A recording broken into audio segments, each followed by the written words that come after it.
नमस्कार दोस्तों, ये कॉन्ट्रैक्ट मैरिज भाग 6। अगर आपने 5 भाग नहीं पढ़े हो तो इस वीडियो के डिस्क्रिप्शन बॉक्स में इनके लिंक मिल जाएंगे। अगर आप चाहो तो पढ़ लेना। संगीता और दीपक एक दूसरे की बाहों में थे। दोनों की सांसें चल रही थी। दीपक का एक हाथ संगीता की कमर पर तो दूसरा पीठ पर। अचानक संगीता दीपक को किस करने लगी। दोनों एक दूसरे की बाहों में जकड़े हुए थे। दोनों के होठ एक दूसरे के होठों को चूम रहे थे। संगीता का वक्ष स्थल दीपक के सीने से जा लगा। दोनों एक दूसरे को किस करते ही जा रहे थे, वो जैसे कोई प्यासा पानी पी रहा हो। तभी दीपक संगीता को दूर हटा देता है। संगीता, अब बस प्लीज़ मुझे दूर ही रहो, मैं तुम्हारे लायक नहीं हूँ। संगीता दीपक का हाथ पकड़ती है। दीपक बाहर चला जाता है। दोनों खाना खाने के बाद एक साथ बैठे होते हैं। बस दोनों के मन में एक कशिश थी जो बाहर नहीं आ पा रही थी। तभी संगीता बोलती, क्या हुआ, आप खुद को दोष मत दीजिए। पता नहीं मुझे कैसे ये सब हो गया। सॉरी, मुझे माफ़ कर दीजिए। तभी दीपक संगीता से बोलता है, इसमें सॉरी की कोई बात नहीं थी। अच्छा, एक चीज़ पूछ सकता हूँ, तुम्हारा कोई बॉयफ्रेंड था? नहीं। अच्छा, कभी सेक्स या किस वगैरह किया है? नहीं, आज तक नहीं। पता नहीं आज कैसे बहक गई। सच में तुमने कुछ भी नहीं किया? सच में, मेरी मोम की कसम। कमाल है, तुम जैसी खूबसूरत लड़की पर किसी को प्यार क्यों नहीं आया? क्योंकि मैंने ज़्यादा किसी पर ध्यान ही नहीं दिया। मैं बस पढ़ाई और खुद पर ध्यान रखती थी। अच्छा, कोई नहीं। अच्छा हो आपने बताया नहीं। क्या नहीं बताया? आपने फर्स्ट टाइम सेक्स किसके साथ किया था? काश। अरे यार, क्या करोगी जानकर? बस ऐसे ही। कोई इतनी कम उम्र में कैसे ये सब? अब क्या ही बताऊं। एक औरत ने मुझे ये सब सिखाया था। उसका पति उसे सेटिस्फाई नहीं कर पाता था। एक दिन हम अकेले घर में थे। आगे तुम समझदार हो। औरत, क्या बोल रहे हो दीपक? मतलब उसने तुम्हारा यूज किया? खैर छोड़ो। अच्छा, अब तुम अपने कमरे में जाओ। कल दादी को डॉक्टर के पास लेकर जाना है। अगली सुबह दोनों दादी के पास जाते हैं। दादी का चेकअप करवाते हैं। दादी फ़िलहाल तो ठीक थी। तभी दीपक के पास एक कॉल आती है। हेलो। हाँ, हर्ष बोल रहा हूँ यार। अच्छा, शाम को कितने बजे? ठीक है, मिलते हैं। दादी पूछती है, किसकी कॉल थी? वो हर्ष था। आज उसका बर्थडे है तो पार्टी है श्याम की। दादी घर चली जाती है। दोनों शाम को घर आते हैं। संगीता अपने रूम में होती है। दीपक अच्छी ड्रेस पहनकर संगीता के रूम में आता है। रेडी हो जाओ, साथ में चलना है। मैं वहाँ क्या करूँ? अरे चलो तो सही, एंजॉय करेंगे। ये ड्रेस पहन लो। संगीता ड्रेस खोलती है। ये कौन सी ड्रेस है? फ्रॉक। दादी गुस्सा तो नहीं करेगी? मैंने कभी ऐसी ड्रेस नहीं पहनी है। अरे पहनो जल्दी, कुछ नहीं कहेगी। ड्रेस पहनकर दादी के सामने आती है। अरे चाह कितनी प्यारी लग रही है मेरी बच्ची। तभी रानी बोलती है, दादी ड्रेस कुछ ज़्यादा छोटी नहीं लग रही? अरे तू चुप कर, तू क्या जाने। अब जाओ एंजॉय करना दोनों। दीपक संगीता को एक क्लब में ले जाता है। संगीता इससे पहले कभी भी किसी क्लब में नहीं गई थी और पहले कभी भी ऐसी ड्रेस नहीं पहनी थी और न ही ऐसी ड्रेस। अरे वाह, भाभी जी कितनी सुंदर लग रही हैं, हर्ष दीपक से बोलता है। दीपक संगीता को अपने दोस्तों से मिलवाता है। सबसे पहले केक कटिंग होती है। दीपक हर्ष को केक खिलाकर गिफ्ट देता है। फिर सभी दोस्त अपनी वाइफ गर्लफ्रेंड के साथ डांस करने लगते हैं। अरे तू क्यों अकेला खड़ा है, भाभी जी के साथ डांस कर। दोस्तों के जोर देने पर दीपक संगीता के साथ डांस करने लगता है। दोनों साथ ही डांस कर ही रहे होते हैं कि संगीता की कमर पर एक हाथ आता है। पहले उसे लगता है कि दीपक होगा, लेकिन वो क्लब में कोई अन्य लड़का था। ओह कमोन बेबी। दीपक अपनी कोकलेट पी रहा होता है। जैसे ही वो संगीता को देखता है कि लड़का उसे परेशान कर रहा होता है, संगीता उसके गाल पर एक थप्पड़ जड़ देती है। वो लड़का गुस्से में संगीता को पकड़ लेता है। वैसे ही उसके मुंह पर एक गुस्सा पीछे से एक लात मारता है। तब तक उस लड़के के दोस्त आ जाते हैं। दीपक एक एक कर उन सबको धूल चटा देता है। अरे सालो, क्या समझ रखा है, ब्लैक बेल्ट हूँ मार्शल आर्टों में। तभी वो लड़का कहता है, तुम मेरे बाप को नहीं जानते हो, वो तुम्हें देख लेगा। दीपक बोलता है, अपने बाप से बोल देना। दीपक चौधरी की बीवी को टच किया। आप दीपक चौधरी हैं?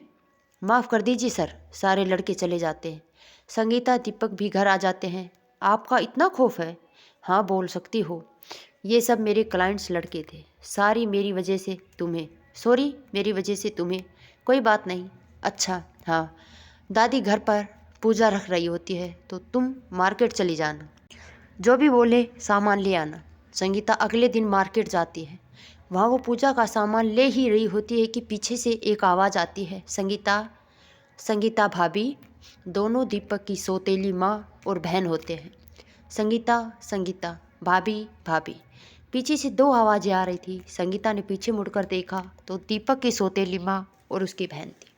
मैं जानती हूँ बेटी कि दीपक ने तुम्हें बोलने से मना किया है, लेकिन तुम इस घर की बहू हो तो तुम्हारे लिए सही गलत जानना बहुत ज़रूरी है। देखिए, मुझे आपसे कोई बात नहीं करनी। मैं नहीं चाहती कि दीपक और मेरे बीच कोई मनमुटाव हो।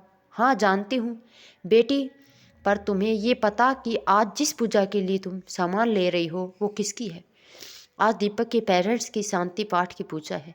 संगीता थोड़ी सकुचाती है। अच्छा ठीक है, मैं आपकी बात सुनूंगी, लेकिन दीपक को ये सब नहीं पता चलना चाहिए। ठीक है बेटी, यही पास में मेरा घर है। मुझे यकीन था तुम ही पूजा का सामान लेने आओगी, इसलिए सुबह से तुम्हारी राह देख रही थी। संगीता पहले पूजा का सामान लेती है, फिर उस औरत और उस लड़की के घर जाती है। एक अच्छा सा घर था। संगीता घर के अंदर आती है। बेटी यहाँ बैठो, ये सामान इधर रख दो। निम्मी, तुम अपना काम करो जाकर, मैं और भाभी बात करेंगे। अच्छा माँ, अगर चाय बनाना हो तो बता दीजिएगा। जी।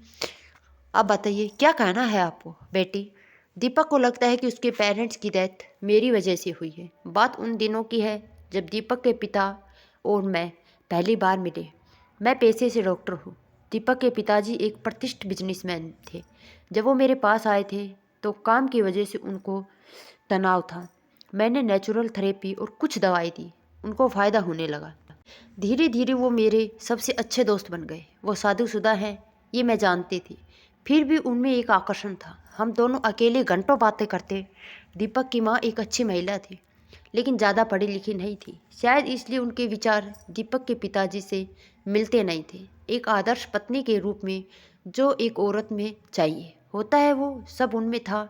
अपनी सास का ध्यान रखना, दीपक के पिताजी का ध्यान रखना आदि।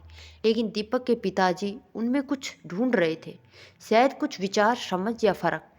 मेरे और दीपक के पिताजी के विचार काफ़ी मेल खाते थे। ये जो चैरिटेबल हॉस्पिटल है, ये मैंने और दीपक के पिताजी के साथ खोला था। फिर हम एक दूसरे से प्रेम करने लगे। दीपक की माँ को ये बात पता चली, वो गुस्सा होकर मायके चले गए। मैंने दीपक के पिताजी से बोला, अगर उन्हें ऐतराज़ है तो हम नहीं मिलेंगे। बस आपका साथ मेरे लिए काफ़ी है।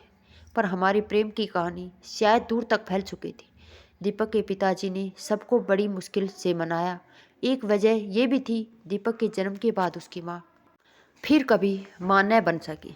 हम दोनों ने शादी की, लेकिन दीपक की माँ का कहना था कि मैं इस घर में नहीं रहूँगी, इसलिए उन्होंने मेरे लिए ये घर बनवाया।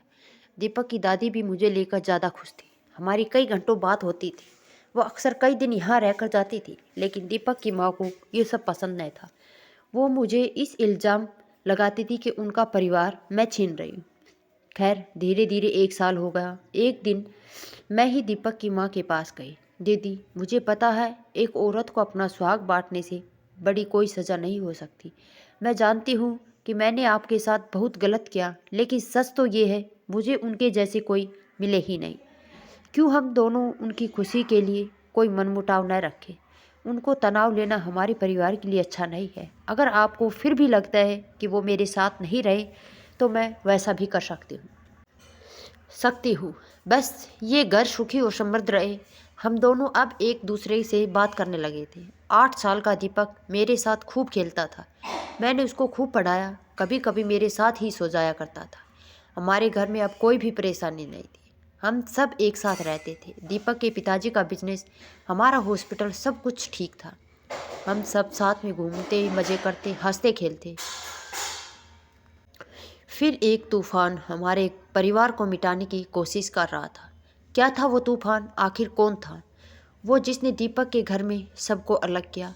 अगर आपको ये वीडियो पसंद आए तो लाइक शेयर कर ले, और चैनल पर नए हैं तो चैनल को सब्सक्राइब ज़रूर करें।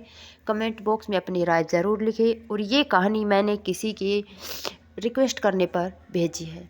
किसी ने मुझे मैसेज किया था कि यह कहानी पूरी कर दीजिए, इसलिए तो धन्यवाद दोस्तों।